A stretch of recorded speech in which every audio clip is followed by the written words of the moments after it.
RT-PCR looks for virus. So you take a swab, a throat swab or a nose swab, and in that swab you look whether the virus is present. The PCR tells you that. It picks up pieces of the virus, RNA, pieces of the virus, and tells you, yes, the virus is present or is not present. It doesn't tell you whether the virus is alive. It just tells you whether the virus is present.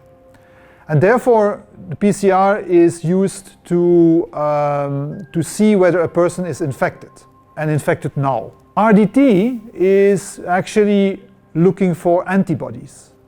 And antibodies is part of the response of the body to an infection. Any infection you get, you will generate antibodies, and these antibodies help you protect against a future infection of the same disease. But what happens is it takes a while for your body to actually produce these antibodies. It's usually, in the case of COVID, between 10 and 14 days or so before you start seeing antibodies that you can pick up with an RDT test.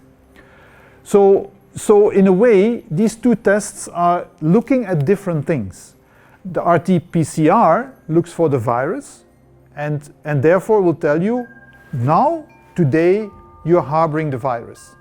RDT looks at antibodies and it says, well, today you have antibodies, which means that some 10, 14 days ago you were in touch, or longer, you were in touch with the virus.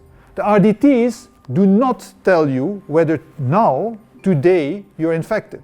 It tells you that at some point in time, it doesn't tell you when, at some point in time, you were infected or in contact with that virus.